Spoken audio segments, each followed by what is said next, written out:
Alaikum wa rahmatullahi wa barakatuh. Welcome to the final episode in our beautiful Ramadan series on the topic of the gates of goodness. I ask Allah subhanahu wa ta'ala to bless your time in this month and to accept from you of what remains of the month of Ramadan and to forgive your sins for any shortcomings that came before. And I ask Allah subhanahu wa ta'ala to reward everyone who tuned in and everyone who watched later and their loved ones, and to save us from the punishment of the hellfire, and to allow us to be reunited in the highest levels of paradise. We have with us for our final episode the original four. May Allah subhanahu wa ta'ala bless you. We have with us my dear brother Abdullah, and my dear brother Idris, and my dear brother Ilyas, and my dear brother Muhammad. May Allah subhanahu wa ta'ala reward you guys for your time and for your sacrifice. So this is our last episode, inshallah ta'ala. And a lot of people have been tuning in and out. Some people have been consistent, alhamdulillah. Many people have been sending feedback that they paid attention to every episode and they took action items from every episode, so they've benefited a lot, alhamdulillah. And this is ultimately the point of this show. And so today we want to wrap up by covering a few main things. First, we want to kind of recap, the month of Ramadan, because now we're towards the end of the month. And then we want to give everyone and discuss amongst ourselves some advice on how to now take all of this that we've learned and use at least one part of it, or two parts, or many parts of it, to benefit after Ramadan. Because we don't want to worship Allah in Ramadan extra and then just go back to our normal lives. We want to go back to our normal lives with some of that extra, right? And so we can begin by discussing and recapping maybe the topic of taqwa. What is taqwa defined as? Because taqwa is what we can take from every reminder that Allah subhanahu wa ta'ala gives us. So what is taqwa? What is taqwa defined as? Basically, simply put. Taqwa usually is just labeled as, God consciousness. Or, it was mentioned that taqwa is like walking through a field of thorns, and you lift up your garment and you watch where you step, meaning you're taking care of all of your actions and ensuring that you're not falling into the haram, and you're always doing things that pleases Allah subhanahu wa ta'ala. Yeah, so this was a definition given to Umar al-Khattab radiallahu anhu from Ubay ibn Ka'b, is that taqwa is like walking through a thorny path. He's like, how would you walk? He said, I would hold my clothes so that nothing gets stuck in the thorns. So this is the same way we traverse back into our normal lives. After Ramadan, we need to go back to our lives and we need to start avoiding the things that Allah subhanahu wa ta'ala is displeased with. And so we want to be careful and take at least one or two things that will benefit us long term. And we also want to remove the bad habits that we have. Because you don't want to go after Ramadan and take back everything that you had before and then fall back into the same traps. This is what shaitan would prefer. But Allah would prefer otherwise. What else can we say about taqwa? So taqwa, in another definition, which is also simply put, is that you do everything that Allah commanded, the obligations, and you stay away from the prohibitions. It sounds very simple, but it's easier said than done. So we have now everyone who, alhamdulillah, they fasted the month of Ramadan as much up to this point, and they've prayed most nights or every night if they could. They've some people have prayed tahajjud or qiyamul layl in these last special nights. Some people have been given charity almost every single day or in these last 10 nights as well, in order to kind of make sure they hit Laylatul Qadr. And we mentioned before, one of the advices, I believe we mentioned this in the episode about the virtues of the last 10 nights, right? Laylatul Qadr. We mentioned a suggestion that if you gave charity every single night in these last 10 nights, then you're bound to hit Laylatul Qadr. So you're going to be donating on a night that is better than 83 years of worship. There's nothing better than that. If you recited, let's say Surah Al-Mulk, or the last three surah, or Qul Huwallahu Ahad, which is equivalent to 1/3 of the Quran. If you recited this a few times, but every single night, then you have the reward as if you recited it, with the 83 years of worship. Charity, prayer, all of these things, forgiveness. Try to maximize your good deeds in these last 10 nights. So let's give everyone some advice on how do we kind of reconnect to Allah subhanahu wa ta'ala after the month of Ramadan. Because people are going to lose that Ramadan feeling and the habits and the surroundings of everyone else. They're going to go back to work, to school. A lot of people won't be fasting anymore. A lot of people will not be praying qiyamul layl. So what advice can we give them to kind of reconnect them to praise Allah subhanahu wa ta'ala first? So the remembrance of Allah. What can we say about this point right here? How can we get people to kind of remember, to increase the remembrance of Allah, to increase their dhikr? What is some advice we can give? I mean, we had an episode speaking about Quran. So always speak also about supplications and dua. And dhikr, and dhikr for sure, in the morning. Here's the point. You've done great, kind of so far, till the end of the month. So about like continuing, like doing all these things, and have like small goals, and like making them smart, and like kind of we spoke about time management, how to manage your time, and how to kind of make use of your time like wisely, easy, and make it like as a habit for you.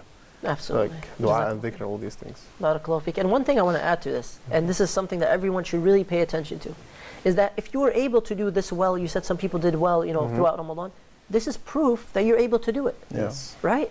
If you were able to stay away from some of the sins, this is proof you're able to.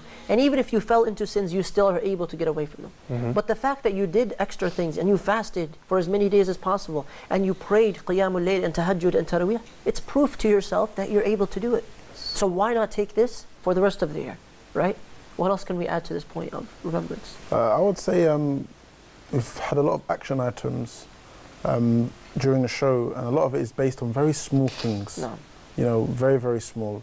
And so my advice would be, in terms of dua or adhkar, as we mentioned, remembering Allah, is just say one. If you, it's better than nothing. Right. Start with something very small. I'm going to remember Allah. I'm going to say maybe one dua before I go to work, or I'm on my way to work or on the way back. Just start with one. And like we said, like develop a good habit. So that's my main advice, because sometimes we look at something very small and we say, because it's so small, we're not going to do it. It's like you had a story about the person or the two people who was trying to memorize the Quran. Yeah. One of them was like, you know what, this is so small, insignificant, there's no point. The other person was, like, I'm going to try it. And he ended up memorizing the Quran, whereas the other person didn't. Inshallah. So if we just remember just to make that little bit of adhkar, it doesn't have to be a lot, it's just so we can continue. And then inshallah we build on that, rather than say, Ramadan's finished, I'm not going to make adhkar, I'm going to wait until the next Ramadan. So I think that's important. Sheikh, like mountains are made from stones or like small rocks. Like from these like small things, like you can make like big mountains. People think like, I don't want to do this perfectly. And it's more beloved to Allah, right? Yeah, exactly. Like if you do like those small things, like but regularly on regular basis, you're gonna like get a lot of rewards, mashallah. And like I know that some people like they're doing like some small things, but at the end, they won, mashallah. Mashallah. For me, I build upon everything that everyone said, and I would encourage people to basically build upon your strengths. Some people can fast, easy for them, even after Ramadan. If it's so easy for you, continue. Some people can pray as if there's no, they just pray rak'ah after rak'ah after rak'ah after rak'ah. If it's easy for you, grab the things that you find easy and continue them. And the things that you find very difficult, take a little bit at a time. And we mentioned before, I don't want to recap this topic too much because it's been emphasized so many times. The mercy of Allah is always there. Yes. And it's vast, more vast than any of our sins. And so whatever happened before, even if it happened in Ramadan, look forward now. Look forward to the mercy of Allah. Progress, move forward. So don't look back, don't contemplate on the sins, don't contemplate on your shortcomings. Focus instead on where you want to head. And what I mean by don't contemplate on your shortcomings is not don't worry about what you've done. Rather, try to move forward out of that, out of those habits. And as you said, some people have certain strengths. Play to your strengths. Play to your strengths. I know some people who are not very good at praying Taraweeh in the masjid or fasting. Their fasting is kind of lacking, but they give so much in charity. They're so sincere. They help everyone. Exactly. And Allah rewards you for those things. Don't think Allah is going to overlook the small deeds. لا تحقرن من المعروف شيئا, right? So don't belittle any good deed. Fully. I was just about to say, he was saying look for what you're good at and do it and keep doing it, and if it's easy for you, how about if you give £1 a day, charity, like you said. £1 a day is nothing, for many of us. Just £1, which is more than £300 in a year. So that's really good, and you're gonna get used to it, and this will bring you closer to Allah. And it's consistent. Eventually, inshallah. Yeah, it's consistent. And you're not going to stop. If you think about it, you're not going to stop it until the end of your life. You're going to keep giving charity. That is a very good advice. Jazakallah khair. And some people do this, for example, on a weekly basis, like on Fridays when they go to the masjid or somewhere else. Some people try to find, some kind of way to keep it consistent. That's the most important thing here. We want to be consistent after Ramadan. We don't want to be of the people who worshipped Allah so much in Ramadan and then just kind of threw everything behind us. Yes. And said, well, alhamdulillah, I'm done now. Because we're not really done. The point of Ramadan is to do what?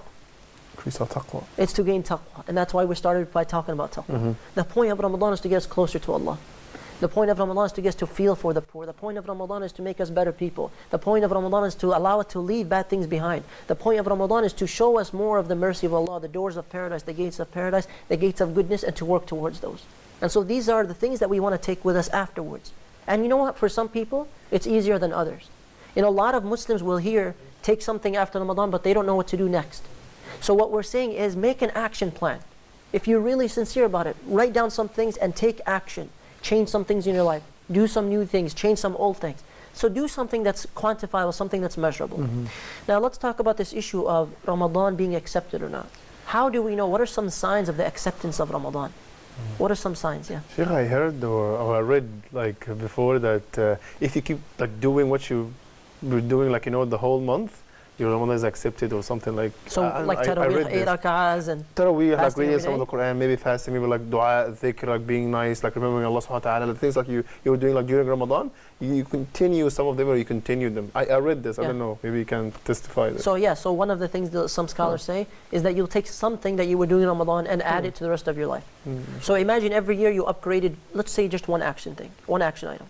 Let's say every year you did one new thing every Ramadan and it became a part of your life. It might last another 30, 40, 50 years, Allahu A'lam. Every month But the will be point is that Ramadan. you started it.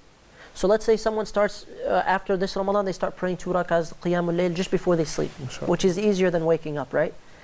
It's 2 rak'ahs, it takes 5 minutes, but this is now a new thing you took from Ramadan. It's a good thing, it's a sign that you're closer to Allah. Someone who was messing up with their 5 prayers, now they're perfecting their 5 prayers on time. Someone who was maybe messing up with something else or committing some kind of sin, now they're leaving it behind. So the things that you take after from Ramadan are signs that it's accepted, absolutely. What else? Took my one. So ultimately, all of it comes back to that you changed in one way or another, right? All of this, the signs of acceptance is that something changed in your life. Maybe your iman was increased and now you have like a new action item, like we said. Maybe you left some bad sin behind, because that's one of the most important things about Ramadan. So taqwa again is to do what Allah commanded and to get rid of the things that He prohibited. So we want to kind of have this long term. Wallahi, the people who do this, they look back and say, wow, alhamdulillah, I really benefited from this Ramadan. They look back 2 Ramadans, they're like, wow, alhamdulillah, I changed a lot since then, right? 5, 10 years later, they're like, man, I was a different person 10 Ramadans ago. I wasn't doing this consistent action. So again, the key is small but consistent. Small but consistent so that it stays as a habit in our lives. And this all goes back to our taqwa in Allah subhanahu wa ta'ala. Now, we want to ask, this Ramadan feeling, a lot of people love Ramadan. Yes. And the reason they go back to their lives and they don't take anything from it is because that feeling, the atmosphere is gone. Now, part of the atmosphere is spiritual, the blessings of Ramadan, the gates of Jannah being open. But part of it is just literally your surroundings and the things that you're doing. So what advice can we give to people to kind of recreate the Ramadan atmosphere, the vibe in their lives, so they can kind of continue with some of these good deeds like you said, so they'll take something from Ramadan? What are some advices we can give to people? Stick to the good people. Stick to good people. So surround yourself with good people. Absolutely. Jazakallah khairan. What else? And I would say, obviously we know that we've been created for ibadah. One of the reasons why we feel so good during Ramadan is because we're worshipping Allah. When you do a good action, it increases your iman straight away. You feel good when you do it. So one of the best ways we can really combine the two, the Ramadan feeling, is to understand it's an iman feeling. And the iman isn't just for Ramadan, it's for the whole of our life. So if we can continue doing those deeds that make us feel good, like I said, just 1 Junaid a day.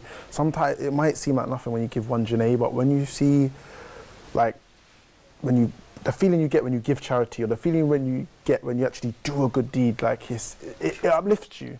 And if anyone goes back to the topic that we gave, the whole episode about the power of charity and all the benefits of charity, that £1 a day is now magnified. Yeah. Like you're like, wow, this is huge. I'm so glad I'm able to at least do something. So this is one great advice to take after Ramadan. Start giving consistent charity, whether it's every day or every week. I know some people, every night before they sleep, they'll log online, they'll go to some website, one of the charity websites, they'll donate something every night or every morning after Fajr. So they try to do this every day. They say, you know what, I want to start my day like this, or I want to end my day like this. And they do this consistently. So this is a very good piece of advice. Sorry I cut you off. Yeah, it's no problem. I mean, it's just really just continuing to recreate that Ramadan feeling, continuing with our own personal ibadah, but also get others involved in our ibadah as well. Because Ramadan is a very community-based ibadah. We fast together, we break fast together, we pray together. So it's really getting friends and family around us to when we meet and greet, it's not just for fun, etc., but it's also Right. we should be trying to do that to get closer to Allah Azza wa Jalla. Absolutely, this is very good advice. Jazakumullah khairan. So Ramadan, you want to recreate the atmosphere afterwards. Some of the things is, again, you try to continue with the good things. Some of what you said was to surround yourself with good people, because it's a very social thing ultimately. What we can advise is also for people to pray consistently Qiyamul Layl. So if you really felt like there was a Ramadan atmosphere and you have roommates or family members or somebody in your house that can pray Qiyam with you, then gather them after Isha and pray together. There's nothing wrong with that. And if there's no one, you can still pray by yourself. And I promise, if you do this every night, you will feel like this is kind of connected to the Ramadan atmosphere, where you're praying a couple rak'ahs or 8 rak'ahs after Isha prayer, and where you're praying witr. You're feeling now like you're still connected to Allah consistently. Another piece of advice that we can give to people is basically, and you know what, there's actually a point we want to make right here. Abu Bakr radiallahu anhu, what happened after the Prophet ﷺ passed away? When everyone in Medina was crying and panicking, what was happening before Abu Bakr came? When the Prophet passed away sallallahu alaihi wasallam, what were the people of Medina saying? What was Umar radiallahu anhu saying? The Prophet's not dead. Oh, yeah, Right? if you worship, like, Muhammad. So Umar first said that the Prophet ﷺ did not pass away. Yeah. Yeah. And then Abu Bakr came and kind of saved the situation. Yes, What did exactly. he say? If you worship Muhammad, like, has passed away. If you worship Allah subhanahu wa ta'ala, Allah subhanahu wa ta'ala, like, Is ever living. yes. من كان يعبد محمدا فإن محمدا قد مات صلى الله عليه وسلم ومن كان يعبد الله فإن الله حي لا يموت. And we can apply this kind of to Ramadan. That whoever worships Allah, whoever worships the month of Ramadan, Ramadan is gone. It's going to leave us. Yes. But whoever worships Allah subhanahu wa ta'ala, He's the Lord of the entire year. And so we want to worship Allah consistently. Because we're not just here to worship Allah in Ramadan and then become different people after Ramadan. What's the point of that? Right? So we want to be consistent with our faith. It goes back to our iman in Allah subhanahu wa ta'ala. Now, sorry, I was saying, so we have the salah. Another piece of advice that we can give people is to fast, voluntary fast, as many as possible. You know, one of the beautiful things about fasting, voluntary fast after Ramadan is that first it reconnects you to that feeling of Ramadan. Right? You're still kind of connected. You're praying Qiyam at night. You're doing Salatul Witr. You're giving this charity that you mentioned as a suggestion. You're fasting. So what can we do with the fasting to even make it more like Ramadan? What are some things we can do with it? I think obviously the 6 days of Shawwal. I don't know if we're going to come to that later on. Yeah, we'll come to that, Don't have to jump ahead. No, you're fine. Alhamdulillah. So we can do those fasts, and we can try to do the different fasts that we do, the Monday and Thursday, or on alternative days or the middle days of the month. So these are fasts that we can do, like fasts that the Prophet ﷺ used to do, and that way we can really get fasting as a part of our daily lives, because we don't want to become people that we fast the whole of Ramadan and don't fast again until Ramadan. Yes, This is a danger. A lot of people fall into this. They only fast in Ramadan, not outside. So Abu Hurairah radiallahu anhu, he said, my friend, the Prophet ﷺ, advised me of 3 things, and I never left these 3 things until the day I died. I would highly recommend somebody, whoever is listening, if they're not doing these 3 things, to take these 3 and try to make this your action plan after Ramadan. So what were the 3 things that Abu Hurairah was taught or advised to do? Is it praying the night? So to pray witr prayer, No. Yeah, pray right? with. Salatul Witr. No. What is the second one? To fast. To fast 3 days every month, Yeah. Yes. and to pray Salatul Duha. No. Right? We didn't even have an episode about Salatul Duha. There's so much to be said about it. So these 3 pieces of advice, if someone is able to implement them, it'll kind of reconnect them to Ramadan, and they will have benefited immensely from the month of Ramadan. So Salatul Witr is the most important prayer after the 5 prayers. Salatul Witr. And that's why in some madhab it's even like wajib. Right? And the scholars of the past, they used to say, if we know that someone's not praying witr, we don't even take their testimony. Because it's such a simple prayer and it's so important, but some people are not taking it seriously. It's 1 rak'ah or any odd number of rak'ahs, and you make dua to Allah, pour out your heart. Some people don't make dua during the day. So if you're going to, then do it in the witr prayer at the very least. Right? So Salatul Witr, Salatul Duha, and the 3 days of fasting every month. Abu Hurairah radiallahu anhu said, I never left them, these 3 pieces of advice, until the day I died. Look how he took the advice. When you hear the advice, what do you do with it? So we have these 3 pieces of advice. With the fasting, the minimum that we should try to do is 3 voluntary days a month. They don't even have to be consecutive, right? They don't. The Prophet ﷺ would fast sometimes at the beginning of the month, sometimes in the middle, which are the best, the 3 white days, sometimes towards the end. You can fast any 3 days of the month. Now this is what I was trying to get to. When you do fast voluntarily after Ramadan, don't fast alone. Try to get people to fast with you. Friends, family members, community members, your spouse, your children. When people fast together and they break fast together, wallahi, it brings back a sense of Ramadan. And everyone who does this can attest to this. They're like, wow, it feels like Ramadan again. We were fasting all day, we woke up for suhoor, or after they break their fast, they're eating together and they feel like it's Ramadan again, or they pray witr together or qiyamul layl. So it kind of brings back the Ramadan atmosphere. Fasting with other people. Now with the issue of fasting, if you want to take it up a notch and you want to do more than 3 days a month, then what do? Mondays and Thursdays. Mondays and Thursdays. So the doors of paradise are even open on these days, and the deeds are shown to Allah subhanahu wa ta'ala, meaning they're brought up to Allah subhanahu wa ta'ala. The Prophet ﷺ said, I would like my deeds to be shown to Allah while I'm fasting. So doing something good. What if somebody wants to take it up another notch? Fast of Dawood. The fasting of Dawood alayhi salam every other day. Every other day. Every other day. And this is the hardest fasting, and this is very rewarding. And some people are able to do this, some people are not. But we try to do at least something that's consistent. If someone watching today wants to just start fasting 1 day a month, that's fine. But try to do something extra outside the month of Ramadan. Now, we want to talk a little about this voluntary fasting and the boost that it gives us. We want to talk about the rewards because it motivates some people. Because throughout the month of Ramadan, people have been fasting. And some people don't know about the rewards of fasting in general. Not just Ramadan, but fasting 1 day for the sake of Allah. So we can list 5 or 6 things of benefits or virtues of fasting. So what are some benefits that we know of? Some benefits, rewards, protections? I think it's one of the great rewards that we have is actually the breaking of the fast. Yes. that we know of, And fasting is a reward. The reward, it mentions in the hadith, you can help me here, is that for no one knows that you're fasting. So the reward is, extra special. Right. Because you're fasting and no one knows that you're fasting. So it's mentioned that the reward is special with Allah now. Yeah, so Allah says, basically the reward for fasting is with me. Yeah. Right? So there's something that we don't even know about. Yeah. And this is actually the introduction to the virtues of fasting. We don't even know the full reward. But despite the fact that we don't know the full reward, we know some of the small ones and they are amazing. So let's get to them. The first is that when you fast 1 day voluntarily for the sake of Allah, or even an obligatory fast for the sake of Allah, your dua is accepted while you're fasting and at the moment of breaking your fast. So you want your dua to be increased in acceptance, in its power, then do it while you're fasting. The second thing is that the Prophet ﷺ said, whoever fasts 1 day for the sake of Allah, Allah subhanahu wa ta'ala will remove this person's face a distance of 70 years from the hellfire. Meaning He will place a distance between you and hellfire of 70 years. 70 years walking, imagine how long that would take for fasting 1 day. Can you imagine fasting 30 days every year? Or fasting 3 days a month consistently? So all of this fasting that we're doing has so much reward.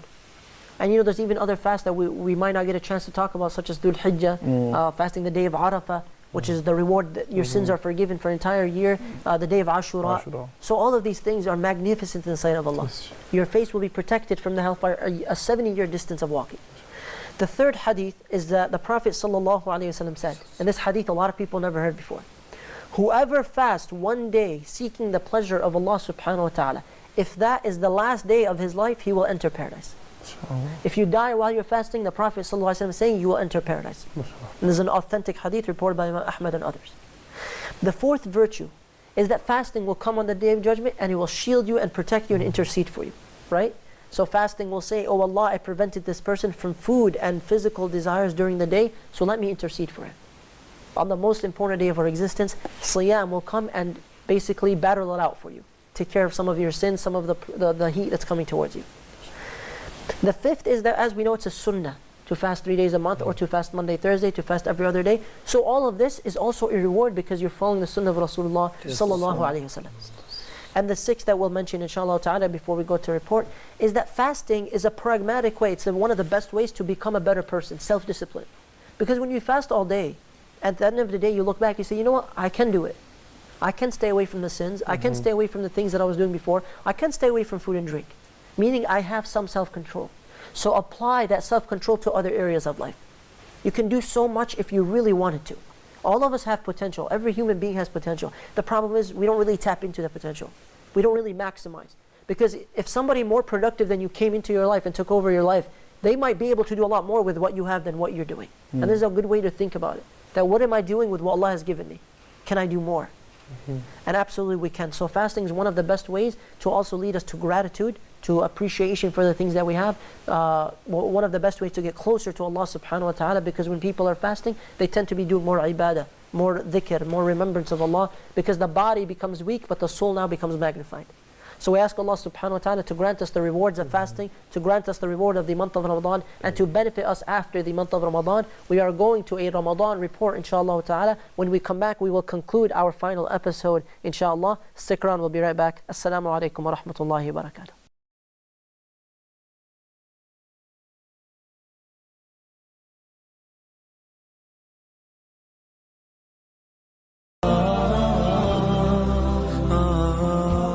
Yes. Obviously, like when you fasting about for the last 30 days of during the Ramadan, of course it makes us to become better Muslim. It's because like we just have to keep on repenting to Allah, keep praying 5 times a day to ensure like until we leave this world. That's what we have to do. Ramadan is just not about we asking about Allah during the 30 days and then we're just going back doing life. It's not all about that. It's about seeking Allah for help from Him then. That's the only thing I can say. I think reflecting on Ramadan itself. See, every so often what you do is you go through something in your life and you kind of reflect. So Ramadan, after Ramadan, is one stage when you should turn around, look back and realize that actually, you know, you've been given a little checklist, you know what you should be doing, and just because Ramadan is finished doesn't mean you stop. So you've got to carry on. The best way to do that is to benefit as much as you can from day 1 to the last day of Ramadan, to read your regular Quran, as I said before, to give you charity, be kind to your Muslim brothers, be kind to even your neighbors which are non-Muslims, and invite people.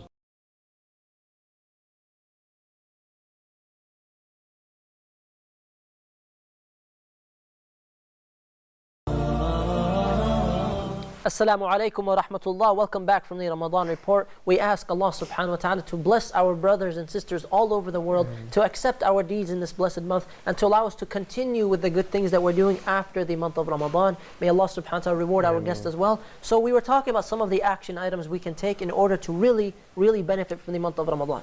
Now, how can a person realistically set up an action plan? Some people are listening today, they don't know where to begin. They want to continue doing good after Ramadan. So can we give them a consistent action plan, some action items from the things that we mentioned? Yeah, Sheikh, like in the first episode, we mentioned something like about setting goals, or like why you do this, or like time for ibadah, time for work, time for salah, time for sleeping time, all these things. You kind of 24 hours, like minus all of these things, equals ibadah time. When you make this time for Allah subhanahu wa ta'ala constantly, like all the time, you make kind of a practical, as you said, like pragmatic, like kind of action plans for you. Okay. When you allocate this time for Allah subhanahu wa ta'ala, Allah subhanahu wa ta'ala will reward you. And as you mentioned before, like keep your eyes on the prize. Like, you know, Jannah, we talked a lot about paradise, or like, you know, a whole episode, like a walk through paradise was amazing, one untouched one. So like always, like remember like the prize, the reward of Allah subhanahu wa ta'ala. So let's say the first action item, if somebody right now wants to make an action plan, they're ready to write down. Like, let me write down some action items, something that I can take after Ramadan, some kind of benefit from this conclusion of the series. So the first thing is to renew our intentions, to really know why am I doing this, to have a clear action plan. Right? So it goes back to the niyyah, goes back to our sincerity. Exactly. Do you want to worship Allah only in the month of Ramadan, or do you want to become good throughout the year? Because perhaps you might die during the year, and you want to die doing something good. You want your Ramadan to be accepted? Do something from the month of Ramadan that shows Allah that you really were serious about it. I think an important thing that we need to do also is include, after your intentions, clear your intentions. Make sure you're focused on why you're doing it, is to believe it. I think a lot of people don't like to admit it, but there's always this shock and this doubt in the back of their mind about something they do. You know, will it really change me? Will it really affect me? They don't really have that true belief that this will affect me and it will change me. Yeah. You have to believe it. Yeah. If you don't believe it from the bottom of the pit of your heart, kind of self-defeating from the beginning as you start. Before you even you failed before you even began. Right. So you have to really, to the bottom of your heart, believe in it. I think it's important for any action plan that you set. That's a very good point. So you have to really kind of have this yaqeen, this really deep belief that this is actually going to make a difference. Not to cut you off, but It's one of the most important things why the Sahaba were so successful. They really believe in Jannah and Nar. Yes. They could see it. They don't have this like, well, how is it? And they didn't care. They knew that the reality of the situation. Yes. Real belief is what pushes you forward into action, and then you will see the results. And you know, one thing to add on to that's a very good point. So the Sahaba, what did they do after the month of Ramadan? Yes. They were making dua, right? Dua Yes. for what? For the deed to be accepted. For Yes. acceptance. For For how long? acceptance of what they just did, yes. Up to 6 months. 6 months. Right? And before the next Ramadan, by 5 or 6 months, they would start to make dua, Allah, allow us to live to next Ramadan. MashaAllah. Some people, one day after Ramadan, they forgot about Ramadan. Yeah. Like it's over. Now some people right after Ramadan, they're like, whoa, I can eat again. So they're like not really thinking anymore.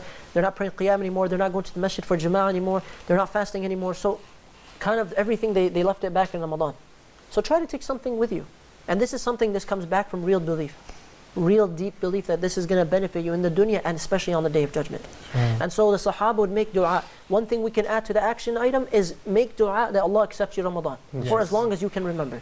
Meaning for up to 6 months, make dua, oh Allah, please accept my previous Ramadan. This is a sign that your Ramadan was accepted, that you're always worried and thinking about it.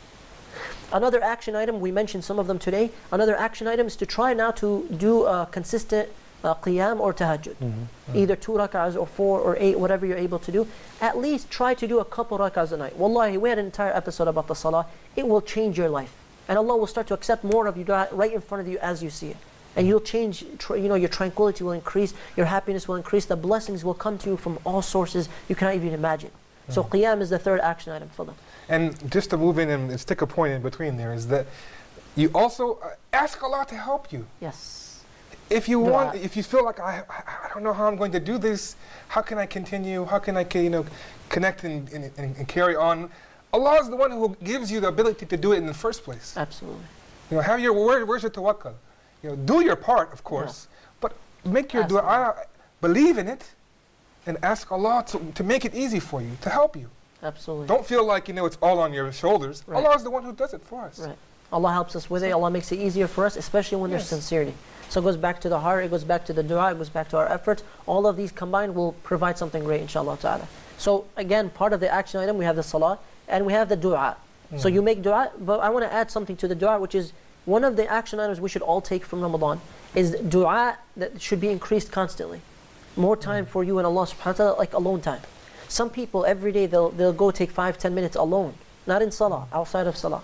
And they'll just start making dua. Maybe between adhan iqamah, maybe when they first wake up, maybe before they sleep. They take a few minutes alone where no one can hear them and they start pouring their hearts out to Allah. Oh Allah, bless me, oh Allah, help me, oh Allah, do this, oh Allah, do that. They ask for everything. This is one of the greatest signs of acceptance of Ramadan. So the dua, and ask Allah to make things easier for you. So one of the best dua we can make is the one that we make after every salah, right? Allahumma a'inna ala dhikrika wa shukrika wa husna ibadatik. Oh Allah, help us to worship you and to remember you and praise you, and oh Allah, help us to remember you and to praise you often and to worship you as you deserve to be worshipped. So we mentioned before, cutting off or changing your surroundings matters. It makes a big difference because when you're surrounded by bad people, they will pull you away from that vision of Jannah. Now you don't know where you're headed. Now there are people taking you away from your final destination. Now we all have bad people in our lives. We have good people in our lives. We have bad habits in our lives. We have good habits. We want to remove all the bad possible. If anybody listening to this is listening to this in Ramadan, don't leave Ramadan with any of these bad things in your life. Work on something before Ramadan's over to extinguish it, to get rid of it. To get rid of all of these things that will pull you away from Allah subhanahu wa ta'ala. We mentioned the example multiple times of the girl who had the dream in Ramadan. She repented to Allah, she became better, she was making dua, Allah help me become better, but she had really bad friends. She stopped wearing hijab, she stopped praying, she stopped doing all of these things. She has a dream about Ad-Dajjal, she's following Dajjal, and all of her friends are following him as well, with all of his followers. And there's like fire raining down upon them, there's snakes in the ground. So she starts walking towards her friends. Now she's following Ad-Dajjal. This is a really bad sign. And then she feels a tug on her shoulder, she ignores it, she feels a tug, she ignores it. Third time she turns around, she sees Prophet Isa alayhi salam, but she doesn't see his face. He says, what are you doing here? She says, these are my friends. He said, you don't belong with these people. And he said, come here. So she walked through like a door of light and she woke up and she was just crying. She was just crying. She said, that dream changed my life and I'm glad Allah sent me this dream. Because this is a blessing. She's like, I can't believe I allowed myself to be changed by my friends this much over time. And I was kind of just rebelling against my parents. I kind of was just doing whatever I want. I was kind of doing what society was saying is cool. But I didn't realize that I was changing so much over the years. And I was going so far away from Allah subhanahu wa ta'ala. I know I'm talking a lot, but No, this please. is very important. That, I can attest to this. When you control your environment, and you control your friends, and you have to decrease some, time with some people who are bad influence on you, at the end of the day, they respect you for it. Yes. And they will look up to you. It isn't like you think, okay, I don't want to cut my friends off. I don't want them to think bad of me. I don't want them to think that I think I'm better than them. It doesn't work that way. Well, I'm telling you, I've done this. Yeah. At the end of the day, they respect you more. And they look up to you. Even if they're not telling it to your face. If your name comes up amongst other friends who you've kind of like cut back a little bit, they will speak highly of you. It's not like you're going to, taking a step down, like because you're, Right. Cutting this off, that you're going to, now you're going to be looked at as like, the idiot or the bad person. No, they look up to you. Allah safeguards your reputation. That's very true. That's very true, subhanAllah. And so these days leading up to the end of Ramadan, we want to cut off this kind of bad environment from our lives. We want to cut off anything that kind of distracts us from worshiping Allah subhanahu wa ta'ala in a better way. We want to keep our eyes on the prize. Keep focused on Jannah. Keep thinking about the preparation to meet Allah. Because all of us will meet Allah at one point or another. We're not even guaranteed to live to the day of Eid. Yes. Allah knows best, Yes. right? And so subhanAllah, before Ramadan began, a lot of good people passed away. A lot of my friends passed away. In the month of Ramadan, a lot of people passed away. One of my friends passed away about a week ago. May Allah subhanahu wa ta'ala have mercy on him. And so people are dying left and right. Nobody's guaranteed to live till tomorrow. So make every single day a masterpiece towards Jannah, towards paradise, and make every day a masterpiece even for the dunya. There's nothing wrong with balancing dunya and the akhirah, right? We don't have a problem with the dunya. The only problem is if you allow it to control you and make you forget about the hereafter. This is where the problem is. But a lot of people don't realize when they go back to their lives after this show, after Ramadan, they're going to miss out on a lot of that Ramadan atmosphere. The salah, the fasting together, the community thing. It's all gone now. And it's hard to get the whole family to fast sometimes, everyone to break fast together, all the friends, all the posts online that people are seeing. Everything is different after Ramadan. There's without a doubt. And now the shayateen will be back, right? The shayateen of the devils and the human beings. We ask Allah to protect us from them. So after Ramadan, a lot of people don't know where to start. So we need real solid action items like the ones we've been mentioning. We need people to reconnect to the Quran. The Quran, a lot of people open up the Mus'haf, they read the entire month, mashallah. Or they connect, or they listen to lectures. After Ramadan, it's like they don't even know the Mus'haf. Wallahi, one of the saddest things I heard was when somebody told me, I don't read Quran except in Ramadan. Like he said, I literally have not opened the Quran or a Quran app or the Mus'haf except in Ramadan. This is very sad and frightening. You're waiting the entire year, you're not guaranteed. It's like not doing any good deeds until next Ramadan. It's like not doing good deeds until Hajj. You're not guaranteed it. So may Allah subhanahu wa ta'ala protect us from procrastination, because this is a weapon, a powerful weapon of shaitan. To make us forget about tomorrow, to make us forget about this action item that we want to do, make us forget about death. And so we mentioned a lot about death. We talked about how preparing for death is important, visiting the graveyard is important. But ultimately all of this goes back to us wanting to please Allah. It goes back to the love of Allah subhanahu wa ta'ala, right? It goes back to the love of Allah subhanahu wa ta'ala.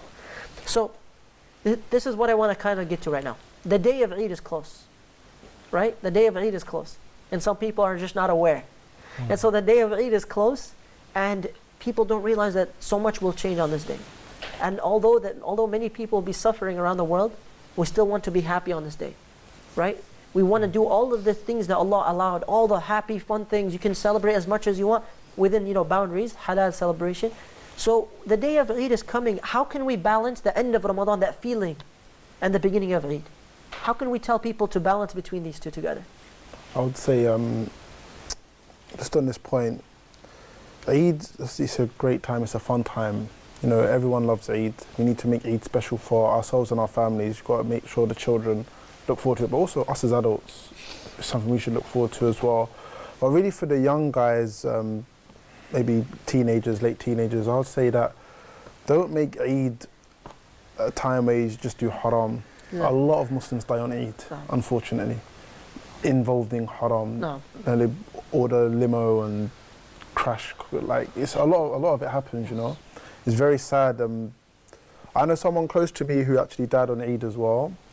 Alhamdulillah, I wasn't doing a madness, but a lot of Muslims, where I'm from anyway, Eid is a time where like, Ramadan's over, let's just do all the Unleash. haram that we missed out on in the month of Ramadan. No, it's the opposite actually. Sheikh, like you're celebrating or like kind of you're being happy No. and saying I did all of these like amazing things like for 30 days and I'm like kind of being happy. Like, you know, celebrating and having like a festival with friends and like kind of let's continue with the plan like, you know, after Ramadan inshallah. No. And so subhanAllah, Eid is a day of celebrating what we just had in Ramadan. Yes. The good deeds. And that's why on Eid, what do we congratulate ourselves with? What do we say? تقبل الله منا ومنكم. May Allah accept from you and from us. Yes. And there's actually some of the Sahaba said, this is what we heard the Sahaba saying at the time of the Prophet ﷺ. May Allah accept from you and us all the good deeds that we just did. But it doesn't mean, may Allah accept from us, let's go commit all the sins now. Yeah. Don't kind of take all of this away. Don't nullify it. So you had all of these good deeds, continue. So what I'm trying to get at here is one of the things that, wallahi, it's one of the most beautiful moments and one of the saddest moments and one of the happiest moments is the last day or the last couple of hours before Eid. Those last few hours, some people are rushing to do good deeds. Other people, they're like, oh man, I can't wait, it's almost Maghrib, we're going to have iftar, it's going to be Eid, yeah, alhamdulillah, it's over. So look at the difference between these two. Those last few hours of Ramadan, wallahi, are some of the saddest because you don't know if you're going to make it till next Ramadan. And it's sad because you're looking at the previous days, you're like, man, I could have done more. I could have done so much more. Allah. You're looking back, you're saying, I wasted so much time with this, with that, with these people, with those people. So much time is gone. And now you're in the last few hours. So now you're taking them more seriously, or rather you should. And so the last few hours are bittersweet. Bitter because Ramadan is coming to an end, and sweet because now it's a day of celebration, a day of happiness. And we want to emphasize on this point that on the day of Eid, you can do whatever you want as long as it's halal, of course. Don't make it a day of disobeying Allah. Don't make it a day in which shaitan, he just becomes unleashed, unlocked, and now he's happy because he doesn't even need to push you to haram, you're already doing it. Don't make this a day of celebration for shaitan.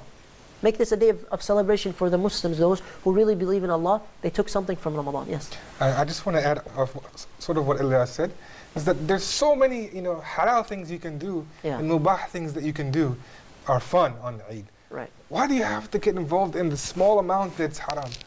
There's so many things, sports, you name it. There's a lot of things you can do that are, people enjoy different things. Yeah.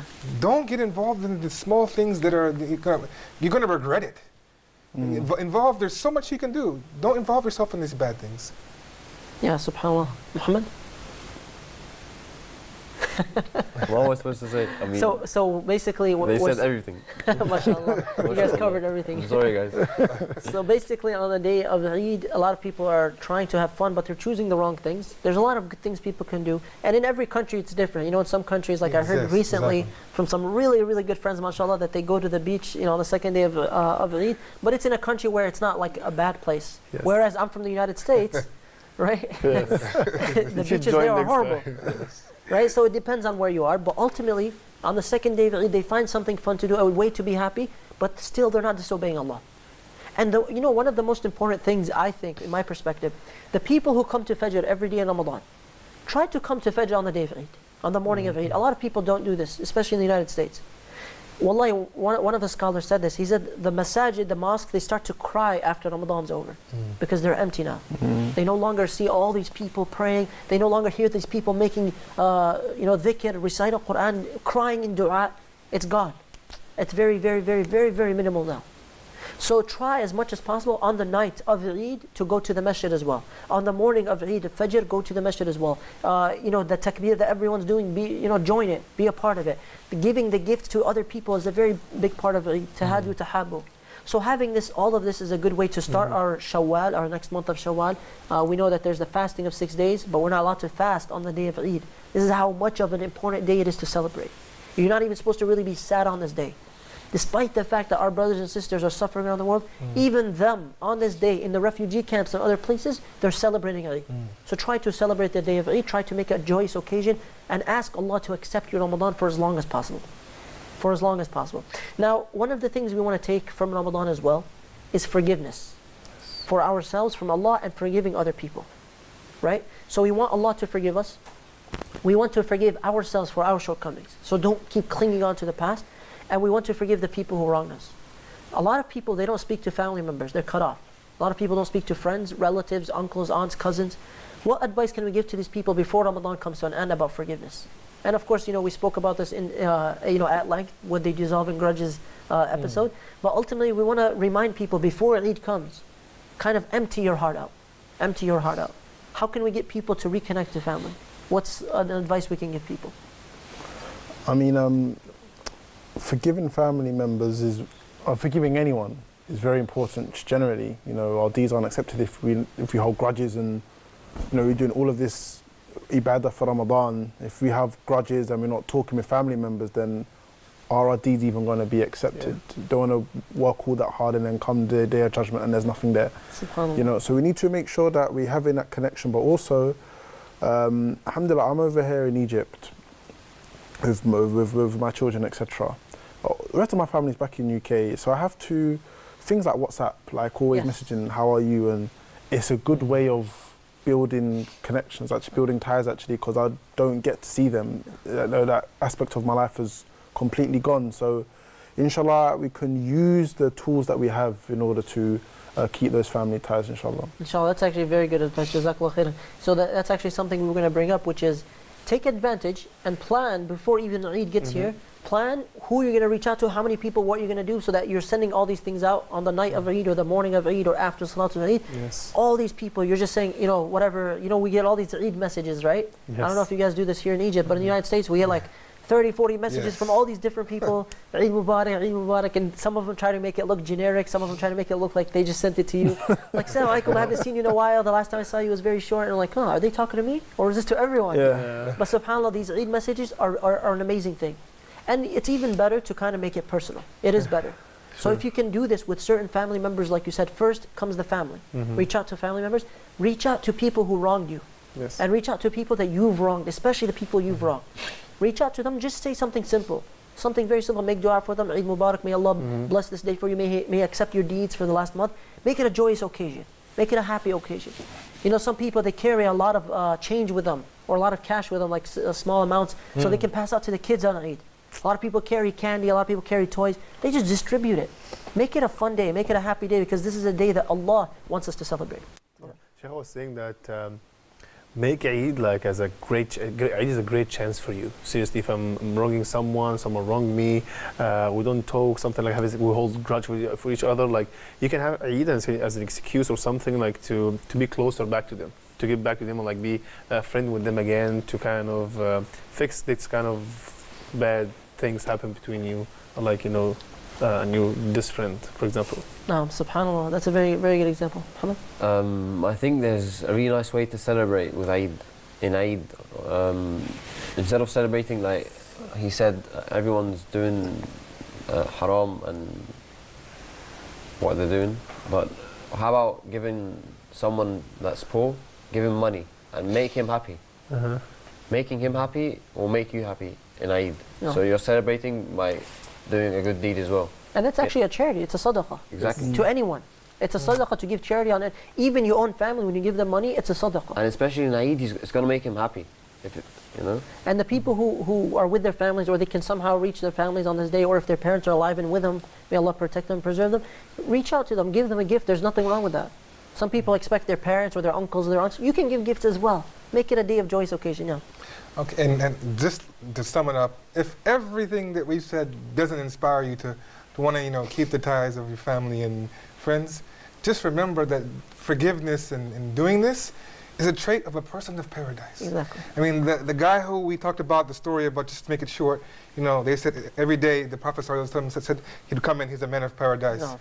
The only thing he can think of is that he forgives people and doesn't hold any rancor. So, if anything doesn't help you, just remember that as a motivation to fix whatever you have for anyone. And ultimately, that's a very good advice. Jazakallah khairan. And again, we mentioned the story multiple times. Ultimately, all of these things that we said, we want to recreate the Ramadan atmosphere afterwards. We want to take something good from the month of Ramadan, whether it's salah, or charity every day, or siyam, voluntary fasting, or just going out and being nice and kind to the people, saying salam, spreading the salam, praying in the masjid as much as possible. All of these things are part of the Ramadan atmosphere, but they're supposed to essentially be part of our entire lives. This is what our lives are about. This is real Islam, real Iman. And so the Sahaba were doing these things throughout the year. Rather, in the month of Ramadan, they went way above. Their standards were super high, way beyond what we're doing right now. So we want to at least try to do this throughout the year, but in the month of Ramadan, so that by next year, inshallah, if Allah allows us to live till then, we want to set the standard higher than this year. Right? And the only way we can do that is if we start building and preparing for next Ramadan from now, by increasing from the things we took this year. So if somebody, for example, just as an example, somebody finished the Quran one time this month, or half of the Quran. Next year they'll set the standard to finish it once or twice. Somebody who was praying Taraweeh, they were only able to pray 4 rakahs, they're just too tired or weak or lazy, whatever. Next year they're going to pray all of the Taraweeh. Somebody who was messing up, a little bit with the fasting, and they were committing maybe a sin or two that was decreasing the fast, next year they're leaving it. So next year is going to be better, inshallah, if Allah allows them to live till then.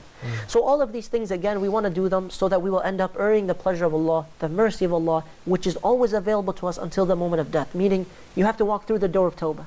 Walk through the door of the mercy of Allah. Don't wait until death comes to you, because by then it's too late. When the angel of death comes to us, we cannot say, please wait, I got to get back to my Ramadan vibe. It's over. So all of these things, may Allah subhanahu wa ta'ala reward you guys. These are all amazing pieces of advice. I ask Allah subhanahu wa ta'ala to reward us, to reward you for your time, to reward our brothers who are working behind the scene. I ask Allah subhanahu wa ta'ala to reward the viewers, those who watch live and those who watch later. We ask Allah subhanahu wa ta'ala to benefit the Muslims around the world, to grant victory to those who are oppressed, to accept our deeds in the month of Ramadan, to forgive us for our shortcomings, to allow us to be of those who observe Laylatul Qadr and were accepted on that night. And we ask Allah subhanahu wa ta'ala to allow us to be reunited in the highest levels of paradise with the Prophet sallallahu alaihi wasallam, with the companions, with the martyrs, with the Siddiqun. I ask Allah subhanahu wa ta'ala to allow you to forgive me if I have said anything during this episode, or any of my brothers have said anything that was offensive or it was incorrect.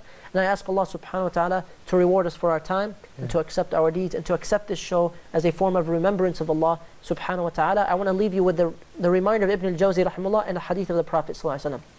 Ibn al-Jawzi rahimahullah says, if you do not see me in paradise, then ask Allah subhanahu wa ta'ala about me and tell him, oh Allah, this servant of yours reminded me of you. And so if you don't see us in paradise, don't forget your brothers, make dua and ask Allah subhanahu wa ta'ala to intercede on our behalf. And the second is the hadith of the Prophet sallallahu alaihi wasallam, كُلَّ أُمَّتِي يَدْخُلُونَ الْجَنَّةَ إِلَّا مَنْ أَبَى. All of my ummah will enter Jannah, paradise, except those who refuse. They asked, who would refuse, O Messenger of Allah? He said, مَنْ أَطَاعَنِي. Whoever obeys me has accepted Jannah, they will enter Jannah. And whoever disobeys me or follows a different path, they have refused paradise for themselves. So my dear brothers and sisters, do not refuse paradise for yourself. Do not allow this Ramadan to be a waste. Do not allow the time that is remaining in Ramadan and for the rest of your life, however short or long it is, to be wasted. Take the blessing that Allah subhanahu wa ta'ala gave you that many others who have passed away would wish for. Take advantage of it, work hard, and take the action items that we said today. And inshallah ta'ala, perhaps we will see you in a different series at another time, in another place. I ask Allah subhanahu wa ta'ala to reward you for your time and your effort. Jazakumullahu khaira. Wa sallillahumma ala nabiyyina Muhammad wa ala alihi wa sahbihi ajma'een. Wassalamu alaykum wa rahmatullahi wa barakatuh.